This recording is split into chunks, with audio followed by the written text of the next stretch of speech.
감사합니다. 우리 같이 하나님의 말씀 보겠습니다. 하나님께서 오늘 우리에게 주시는 말씀은 갈라디아서 5장 16절 말씀입니다.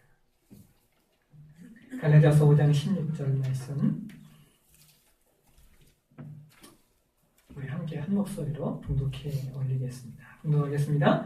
내가 이르노니 너희는 성령을 따라 행하라. 그리하면 육체의 욕심을 이루지 아니하리라. 아멘. 조명을 위한 기도를 드리겠습니다. 하나님, 오늘도 우리에게 말씀을 주시옵소서.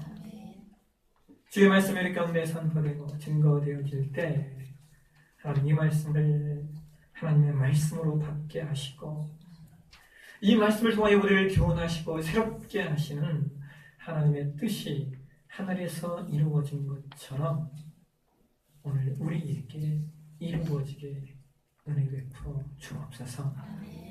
부족한 사람을 세우셨습니다. 하나님 말씀 똑똑히 잘 증거하게 하시고 전하는 자나 듣는 자나 은혜의 풍성 앞에 세워지게 도와주옵소서. 성령님 교통해 주시옵소서. 인지해 주시옵소서. 주관해 주시옵소서. 성령의 풍성함이 있는 말씀의 시간 되어지게 은혜 베풀어 주옵소서. 예수님의 이름으로 기도하옵나이다. 아멘. 우리는 계속해서 우리 교회의 존재 목적, 사명선언문에 대해서 말씀을 나누고 있습니다. 우리 교회가 사명선언문의 5가지 내용을 가지고 있는데요. 이 5가지 내용을 가지고 오늘 12번째로 말씀을 계속해서 나누고 있습니다. 우리 같이 다시 한번 우리 교회의 사명선언문을 한번 암송해 보실까요? 우리 한번 암송하시겠습니다. 예수님의 신실한 제자여 하나님의 영광을 선포하고 너와 나를 치유하고 축복하며 민족과 열방을 변화시키는 거룩한 성령의 공동체. 이것이 우리 교회의 사명선언문이에요. 지난주에는 종교개혁주일로 우리가 말씀을 나누었고 그 전주에 이어서 마지막 5번째 영역인 거룩한 성령의 공동체라고 하는 주제를 가지고 이렇게 말씀을 나누고 있습니다. 지난주에 우리는 성령님이 어떤 분이신가라는 말씀을 나눴어요. 여러분 기억하십니까? 성령님은 삼위 하나님이시다라고 하는 거예요. 하나님이신 성령님은 성부 하나님의 창조 사역 가운데 함께 하셨고 동시에 인간의 구속 사역에도 함께 하셨습니다. 그래서 우리는 그 성부, 성자, 성령을 삼위일체라고 부릅니다. 하나님은 성부와 성자와 성령으로 존재하시는데 그 세 분이 가지신 능력과 영광과 권세가 같다, 동일하다라고 하는 것이 삼위일체입니다. 삼위일체 하나님께서 죄로 말미암아 죽을 수밖에 없는 인간을 구속하시는 데 있어서 삼위 하나님의 놀라운 사역이 나타납니다. 성부 하나님께서는 구원받을 하나님의 사람들을 작정하셨고 성자 예수님께서는 그 구속을 실행하셨고 성령 하나님은 예수님께서 이루신 그 구속을 우리에게 적용시켜 주십니다. 그래서 우리가 하나님의 자녀가 되었다라고 하는 사실은 삼위 하나님의 놀라운 열심, 삼위 하나님의 놀라운 수고가 함께 하신 것입니다. 자, 그런데 우리가 성령님을 이해하는 데 있어서 조심해야 될 것들이 있습니다. 그것은 간혹 사람들이 성령님을 무슨 기나 혹은 무슨 단순히 영적인 비실체로 이해하는 경우들이 있다라고 하는 거예요. 어떤 사람들은 성령님을 생각할 때 무슨 아라비안 나이트에 나오는 그 램프망, 지니처럼 여기는 경우들이 종종 있습니다. 성령님은 그런 분이 아니시더라고 하는 거예요. 성령님은 인격적 존재이십니다. 인격적이라고 하는 말은 지정의가 있다라는 말이고요. 동시에 관계가 필요한, 사귐이 필요한 존재다라고 하는 겁니다. 저는 오늘 여러분 계속해서 이어서 우리가 성령님을 체험하고 만나게 될 때 그 성령님과 교제하는 삶이 우리 가운데 이루어지면 우리에게 나타나고 주어지는 유익들에 관해서 먼저 말씀을 나누고자 합니다. 그리고 다음 주에 그럼 어떻게 우리가 성령님과 교제할 수 있는가? 어떻게 성령의 충만함을 누릴 수 있는 것인가에 관해서 말씀을 좀 나누려고 하는데요. 오늘 먼저 저와 여러분의 신앙이 성령님과 교제하는 삶, 성령의 충만함이 있는 삶을 살게 될 때 우리의 삶 가운데 나타나는 두 가지 놀라운 축복과 유익이 있습니다. 첫 번째로 우리가 성령님과 교제하고 성령의 충만함 속에서 살아가면 우리 삶에 성령의 능력을 경험하게 된다는 겁니다. 여러분 누가복음 4장으로 가시면요, 예수님께서 이 땅에 오셔서 그의 공생의 사역을 본격적으로 시작하시는 장면이 나옵니다. 누가복음 3장에서 예수님이 세례받으시고 4장에 들어오면서 사탄의 시험을 이기신 후에 예수께서 본격적으로 사람들에게 복음을 전파하실 때 그 시작의 성경은 이렇게 그 말씀을 주고 있어요. 누가복음 4장 14절 15절 말씀 우리 함께 같이 한번 읽도록 하겠습니다. 예수께서 성령의 능력으로 갈릴리에 돌아가시니 그 소문이 사방에 퍼졌고 친히 그 여러 회당에서 가르치심에 무사람에게 칭송을 받으시더라. 아멘. 여러분 예수님께서 어떤 능력으로 사역을 시작하셨다라고 말합니까? 성령의 능력입니다. 근데 여러분 여기 이 능력이라고 하는 단어, 이 능력이라고 하는 단어가 헬라 원어를 보게 되면 이 단어가 도나미스라는 단어예요. 도나미스.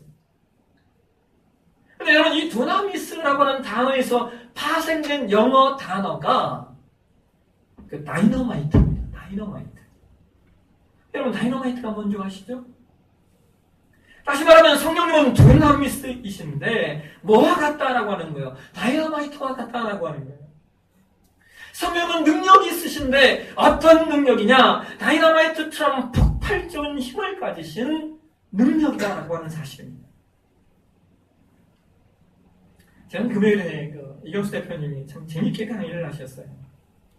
근데 여러분 들어보니까 사실은 다 아는 내용 아니십니까? 다 아는 내용이시잖아요. 근데 놀라운 건, 근데 참 다른 건, 그거는 1년에 2,000원 매출을 하고, 우리는 그렇지 못하다라고 하는 거예요. 근데 여러분, 그분도 강조했지만, 인생이 얼마를 버느냐가 그렇게 중요한 것은 아닙니다. 만약 돈 버는 것으로 따지면요, 제 인생은 망한 인생일 겁니다. 그보다 더 중요한 가치들이 얼마나 많은지 모릅니다.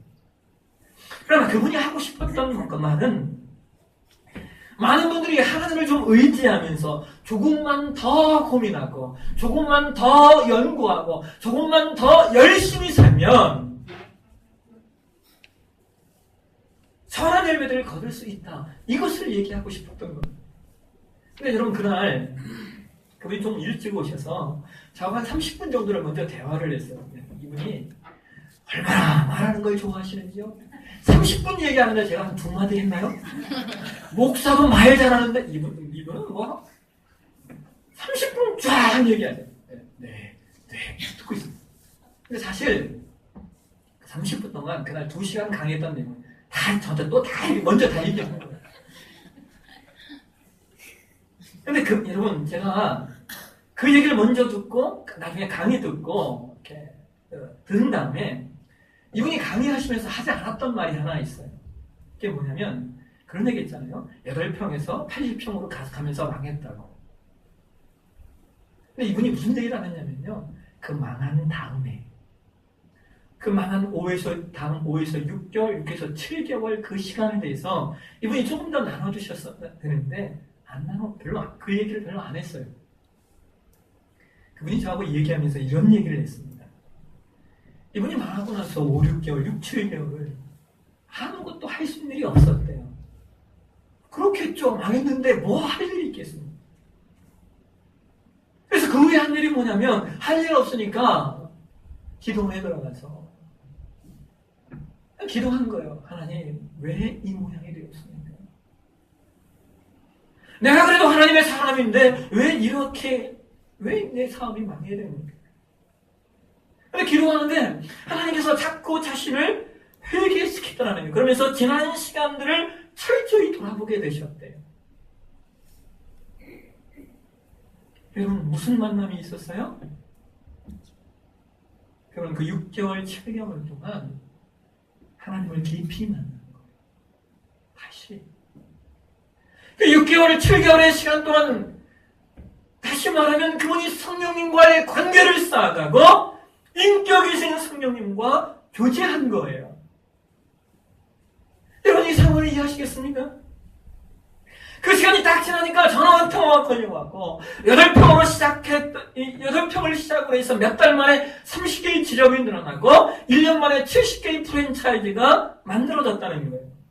여러분 그때 그러면서 그분이 저에게 이렇게 얘기했어요. 이렇게 표현했어요. 목사님 정말 폭발적으로 늘어났습니다.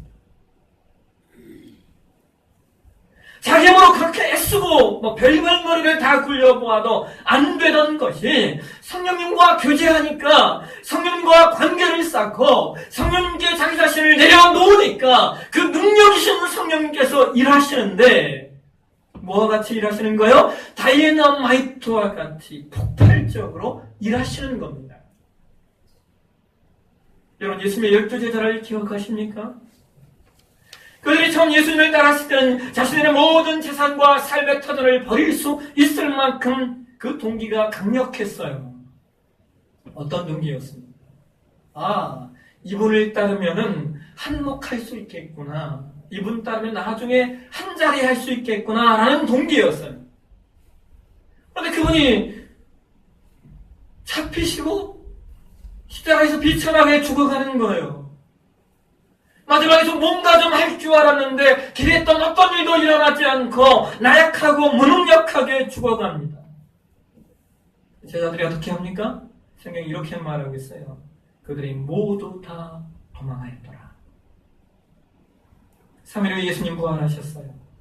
예수님 부활하셔서 성천하시던 40일의 지상사역, 마지막 사역 가운데 예수님 하신 일이 뭔지 아십니까? 그 도망하였던 제자들을 찾아가시는 거예요. 예수님께서 그들을 찾아가셔서 그 실패와 좌절 속에 빠져있던 제자들에게 이렇게 말씀하셔요. 우리 함께 누가복음 24장 49절 말씀 보실까요? 우리 같이 한번 읽도록 하겠습니다. 볼지어다 내가 내 아버지의 약속하신 것을 너희에게 보내리니 너희는 위로부터 능력을 입혀올 때까지 이 성에 유하라 하시니라. 여러분 이 말씀이 예수님께서 제자들에게 남기신 마지막 말씀 가운데 하나예요. 아버지 성부 하나님께서 약속하신 것, 여러분 그것이 무엇입니까? 위로부터 내려와 입히는 능력, 그 능력을 받기까지 예루살렘을 떠나지 말래요. 여러분 그 위로부터 내려와 입히올 능력, 어떤 능력입니까? 이것은 사도행전 2장 사건에서 실현된 성령의 임재, 성령의 충만함입니다. 여러분 예수님께서 십자가에 달리실 때 다 도망했던 제자들이 사도행전 2장 사건을 통하여 성령의 임재를 경험한 후 그들이 어떻게 변하는 줄 아십니까? 사도행전 4장에 가시면 예수님을 십자가에 못 박았던 그 제사장과 바리새인과 사두개인들이 예수님의 제자들을 붙들어서 말하는 거예요. 다시는 예수 이름으로 말하지 마. 경고합니다. 그 경고를 들은 그들이 이렇게 반응합니다. 사도행전 4장 19절에서 21절까지의 말씀 우리 같이 읽도록 하겠습니다. 베드로와 요한이 대답하여 이르되 하나님 앞에서 너희 말을 듣는 것이 하나님의 말씀을 듣는 것보다 옳은가 판단하라. 우리는 보고 들은 것을 말하지 아니할 수 없다 하니 관리들이 백성들에게 그들에게 어떻게 처벌할지 방법을 찾지 못하고 다시 위협하여 놓아주었으니 이는 모든 사람이 그 된 일을 보고 하나님께 영광을 돌리리라. 여러분 이것이 성령님과 교제하고 성령의 충만함 속에 살아가는 사람들의 첫 번째 모습이에요. 성령님과 교제하는 사람들은 그 삶에 성령의 능력이 나타납니다.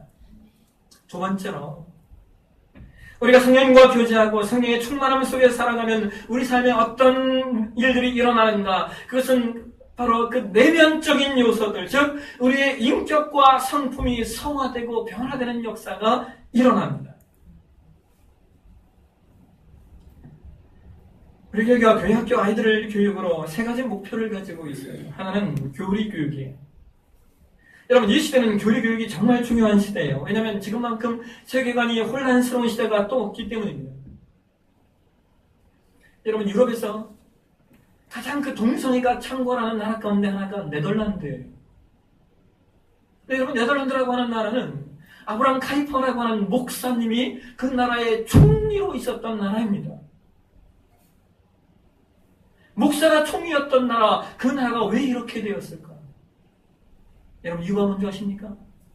그 이유는 오늘날 유럽교회가 이렇게 된 것과 똑같아요. 유럽교회 자유주의 신학의 바람이 붑니다.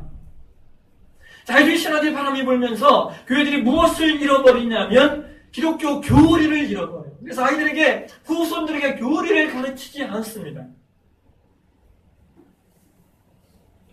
교리를 가르치지 않은 교회들, 시간이 지나니까 기독교 신앙이 뭔지를 모르는 것. 성경이 말하는 것처럼 소견대로 살아가는 겁니다. 잘 아십니까? 그래서 우리는 기독교 교리를 가르치는 겁니다. 매주, 애기들 몇 명 안 되지만, 그 뭐예요? 몇 살짜리? 1살짜리, 2살짜리. 그죠, 2살짜리. 우리 지혜가 몇 살이죠? 3살. 3살짜리 앉아놓고 소이름 다 가르치는 거예요. 아마도 우리 내부사랑교회 출석하는 아이들은 저거 초등학교, 교회학교, 초등학교를 졸업하기 전에 적어도 소이름답을 2번 정도를 배우게 될 겁니다. 오늘 배운 내용이 뭔지 아십니까? 도둑질 하지 말라.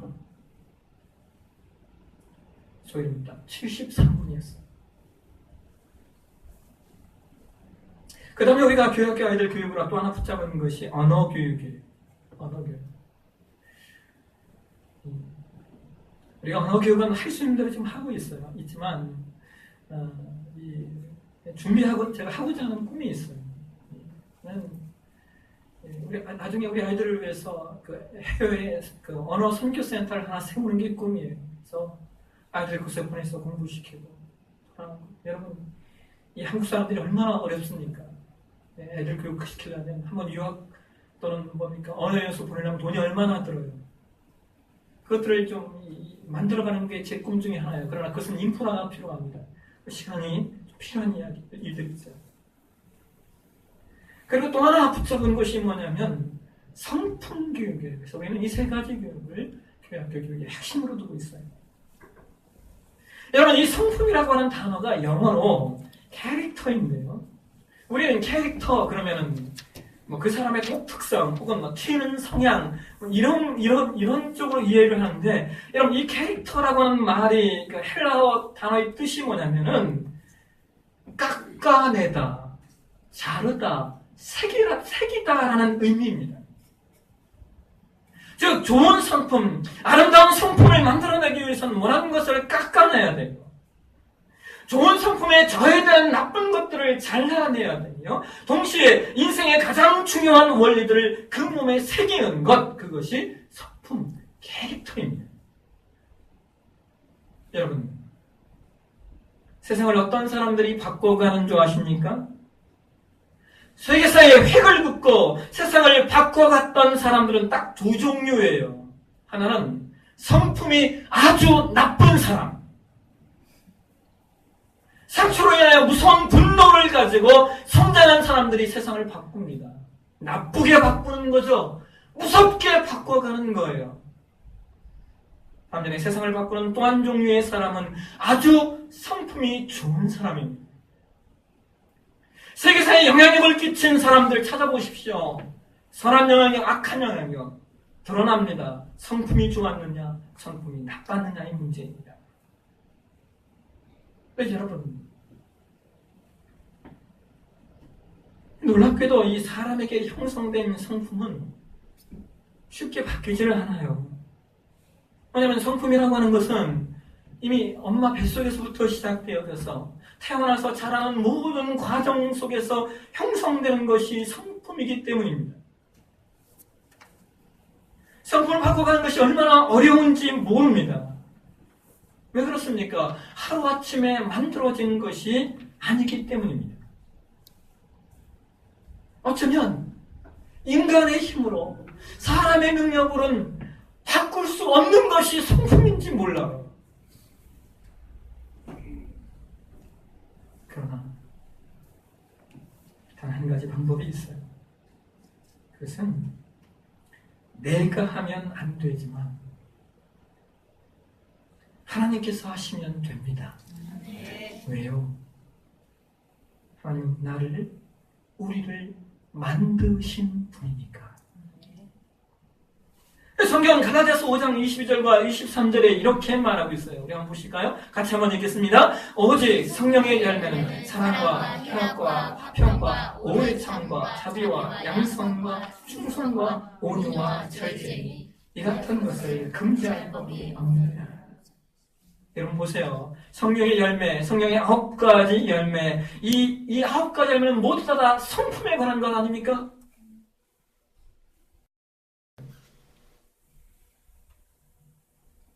저는 지난주에 좀 저에게 어려운 일이 좀 있었어요. 많이 고민했던 일이 하나 있었는데 그 일을 해결하는 데 있어서 제 친구의 도움을 받았습니다. 그런데 제가 그 친구의 도움을 받으면서 하나 마음에 들었던 내용 가운데 하나가 뭐냐면 이런 거예요. 내가 얘를 뭐로 믿고 이 일을 내가 얘한테 맡기지? 그렇지 않습니까?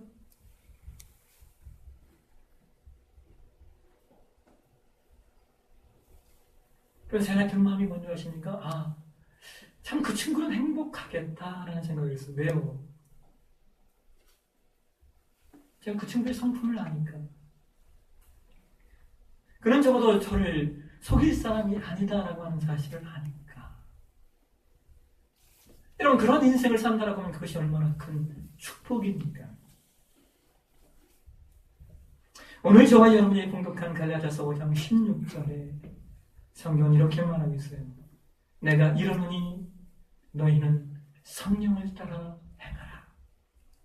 그러면 육체의 욕심을 이루지 아니하리라. 여러분, 성령을 따라 행하기 위해서는 성령과 교제하셔야 돼요. 성령님과 올바른 관계를 맺으셔야만 됩니다.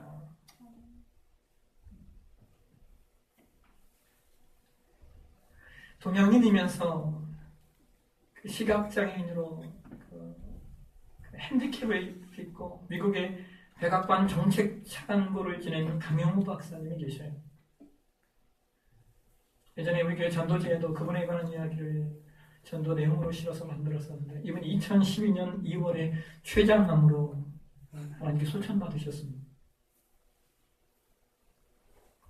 그런 2011년 말에 췌장암 선고를 받으면서 이제 한 달 내지 혹은 2달밖에 살지 못한다라고 하는 사형 선고를 받았어요. 그때 의사가 이렇게 얘기했어요. 박사님, 수술하면 한 2년 정도는 더 사실 수 있습니다. 수술하시지요. 근데 그가 그 수술을 거절합니다. 그리고 그는 그 자신의 마지막을 정리하면서 사람들에게 메일을 보내요. 그가 보냈던 메일의 내용이 이렇습니다. 여러분들이 저로 인해 슬퍼하거나 안타까워하지 않으셨으면 하는 것이 저희 작은 바람입니다. 아시다시피 저는 누구보다 행복하고 축복받은 삶을 살아오지 않았습니까? 끝까지 하나님의 축복으로 이렇게 하나 둘 주변을 정리하고 사랑하는 사람들에게 작별 인사를 할 시간도 허락받았습니다. 한 분 찾아뵙고 인사드려야겠지만 그렇게 하지 못하는 점 너그러운 마음으로 이해해 주시기를 바랍니다. 여러분으로 인해 저의 삶이 더욱 사랑으로 충만하였고 은혜스러웠습니다. 그가 인생의 마지막 시간을 보낼 때요, 한 기자가 그를 인터뷰했어요. 그리고 그 기자가 그 인터뷰한 내용을 실으면서 마지막에 자기의 소감, 인터뷰한 그 소감을 그가 기록했는데요. 그가 이렇게 기록을 하고 있습니다. 아주 솔직하게 말씀드리면 두 분, 강영우 박사와 그의 아내 서근옥 여사의 모습이 조금 무서웠습니다. 보통 사람들과의 모습과 너무나 달랐기 때문입니다. 그리고 존경스러워졌습니다. 적어도 죽음을 대하는 그 자세는 인생의 마지막을 통보받고도 흔들리지 않는, 그리고 감사하다는 말을 잊지 않는 강 박사의 모습은 제가 범접하기 어려운 경지였습니다. 사랑하신 여러분, 저는 이것이 성령과 교제하고 성령과 동행하는 사람의 모습이라고 믿습니다. 성령님과 동행하는 사람은 세상에 감당할 수 없는 능력을 갖게 될 것이고 세상에 범접할 수 없는 성품을 갖게 될 것입니다.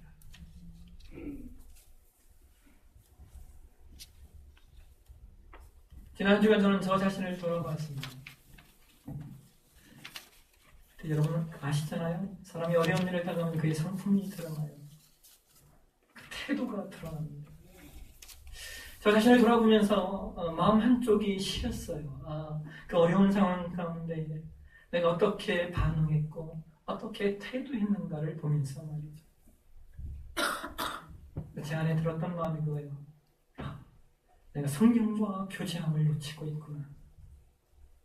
사랑하신 여러분, 우리 네포사랑의 모든 지체들이 성령과 교제하고 함께하는 인생을 삶으로 말미암아 오늘 성경이 말하는 것처럼 능력 있는 인생, 아름다운 성품이 이루어진 인생, 그런 인생 사시고 더불어서 우리 공동체가 성령님과 올바른 관계를 세워가는 그런 공동체 되어주시길 주의 이름으로 축원합니다. 아멘. 기도하겠습니다.